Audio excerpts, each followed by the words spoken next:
Bagaimana jika peristiwa yang menjadi dasar seluruh iman Kristen ternyata tidak kuat ketika dibandingkan dengan isi kitabnya sendiri? Ini bukan pendapat saya, bukan juga pendapat ateis di internet yang punya agenda tertentu. Yang akan kita lihat malam ini berasal langsung dari teks Alkitab itu sendiri.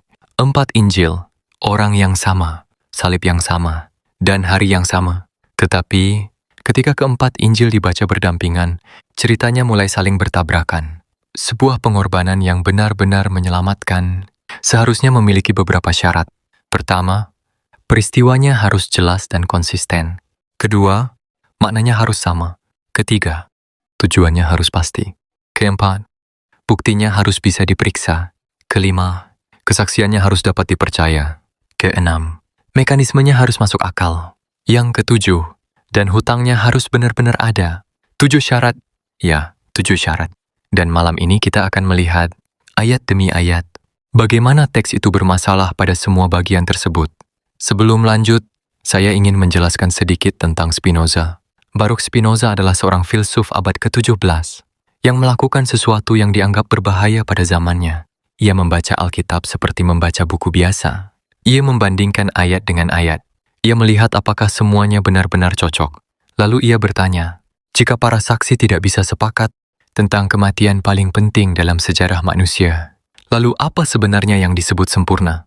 Karena pertanyaan itu, Spinoza dikucilkan oleh komunitasnya. Ia kehilangan banyak hal dalam hidupnya. Bahkan bukunya harus diterbitkan tanpa namanya. Tetapi pertanyaannya tetap hidup. Dan malam ini kita akan melihat kenapa. Kita hanya memakai satu sumber, Alkitab. Tidak memakai sumber luar. Tidak memakai kritik dari ateis. Tidak memakai teori konspirasi. Hanya teks Alkitab dibandingkan dengan dirinya sendiri. Mari mulai dari pertanyaan sederhana. Kapan Yesus disalib? Karena ini peristiwa paling penting dalam kekristenan. Seharusnya jawabannya jelas.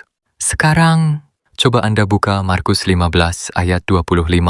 Markus berkata, jam 3 ketika mereka menyalibkan dia. Dalam sistem Yahudi, itu berarti sekitar pukul 9 pagi. Jadi menurut Markus sendiri, Yesus sudah berada di kayu salib sejak pagi. Lalu sekarang, coba Anda buka Yohanes 19 ayat 14. Yohanes berkata, kira-kira jam 6, itu berarti sekitar pukul 12 siang. Dan pada jam itu, menurut Yohanes, Yesus bahkan masih berada di pengadilan Pilatus. Belum disalib, jadi perhatikan masalahnya. Menurut Markus, Yesus sudah berada di salib, bahkan sudah disalibkan pada jam 9 pagi. Namun, menurut Yohanes, Yesus masih sedang diadili, hari yang sama. Peristiwa yang sama, tetapi waktunya bertabrakan. Biasanya umat Kristen ada yang berdalih. Yohanes memakai sistem waktu Romawi. Tetapi masalahnya kawan, tidak ada satu ayat pun yang menjelaskan bahwa penulis Injil sedang memakai 2 sistem waktu berbeda. Banyak sarjana Alkitab mengakui ini memang kontradiksi nyata. Dan ini penting, karena kalau waktu terjadinya saja tidak jelas, maka dasar peristiwanya sudah bermasalah sejak awal. Sekarang kita masuk ke bagian yang lebih serius. Apa kata-kata terakhir Yesus sebelum mati? Karena ini momen paling penting dalam kisah penyaliban. Tetapi Injil memberi jawaban yang berbeda-beda. Sekarang, coba Anda buka Markus 15 ayat 34. Di sana Yesus berkata, Allahku, Allahku, mengapa engkau meninggalkan aku? Ini terdengar seperti seseorang yang merasa ditinggalkan. Lalu coba Anda buka Lukas 23 ayat 46. Di sana kata-katanya berubah menjadi, ya Bapa, ke dalam tanganmu kuserahkan nyawaku. Nada ucapannya berbeda total. Di sini Yesus terlihat tenang dan pasrah. Kemudian coba Anda buka lagi Yohanes 3. Di sana Yesus berkata, sudah selesai. Sekarang, coba Anda sandingkan ketiga ayat tersebut. Dan perhatikan, di Markus, Yesus terdengar putus asa. Di Lukas, Yesus terdengar tenang. Di Yohanes, Yesus terdengar menang. 3 suasana yang sangat berbeda. Masalahnya bukan sekadar beda kata, tapi maknanya juga berubah. Apakah Yesus mati dalam rasa ditinggalkan? Apakah ia mati dengan penuh penyerahan? Atau mati dengan kemenangan? Ketiganya tidak bisa menjadi gambaran yang sama persis. Sekarang pertanyaan selanjutnya. Kemana Yesus pergi setelah mati? Dalam Lukas 23 ayat 43, Yesus berkata kepada penjahat di sampingnya, hari ini juga engkau akan bersama-sama dengan aku di Firdaus. Jelas sekali. Hari itu juga di Firdaus. Tetapi kemudian, coba Anda buka Kisah Para Rasul 2 ayat 31.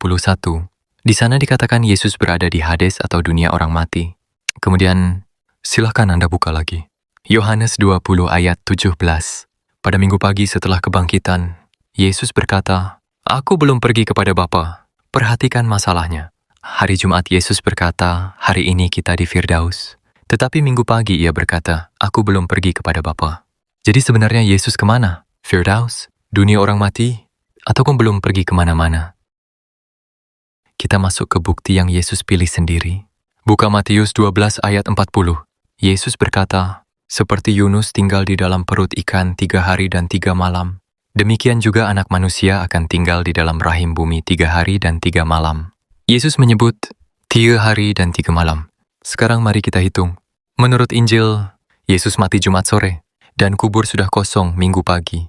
Kalau dihitung, Jumat malam, Sabtu malam, hanya 2 malam. Bukan 3 malam, namun ada umat Kristen yang berdalih. Dalam budaya Yahudi, sebagian hari dihitung 1 hari penuh. Baik, kalau itu klaimnya, itu mungkin bisa dipakai untuk menghitung hari. Tetapi, ingat kawan, malamnya tetap hanya 2.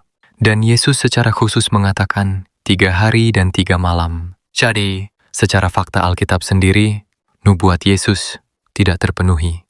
Sebab, hanya 2 malam saja. Sedangkan Yesus tegas berkata, 3 malam. Jadi tanda yang dipilih sendiri oleh Yesus justru tidak cocok dengan garis waktu dalam Injil. Sekarang, kita lanjut ke bukti selanjutnya. Silahkan Anda buka Matius 27 ayat 51-53. Di sana dikatakan, bumi berguncang, kuburan terbuka. Banyak orang mati bangkit. Lalu berjalan di Yerusalem dan dilihat banyak orang. Pikirkan oleh Anda, seberapa besar dan dahsyatnya peristiwa tersebut. Orang mati berjalan di kota. Dilihat banyak orang. Saat Yerusalem sedang penuh karena Paskah. Tetapi anehnya, Markus tidak mencatatnya. Lukas tidak mencatatnya. Yohanes tidak mencatatnya. Sejarah Romawi tidak mencatatnya. Yosefus juga tidak mencatatnya. Padahal kalau benar terjadi, ini seharusnya menjadi peristiwa paling terkenal dalam sejarah. Tetapi hanya satu Injil yang menulisnya. Dalam kekristenan sering dikatakan, tanpa penumpahan darah tidak ada pengampunan. Ayatnya ada di Ibrani 9 ayat 22. Tetapi ayat itu sebenarnya berkata, hampir segala sesuatu disucikan dengan darah. Kata hampir dalam ayat tersebut penting untuk dipahami. Karena artinya ada pengecualian. Dan perjanjian lama memang menunjukkan pengecualian. Di Imamat 5 ayat 11, orang miskin bisa mendapat penebusan. Hanya dengan membawa tepung, bukan darah, bukan hewan.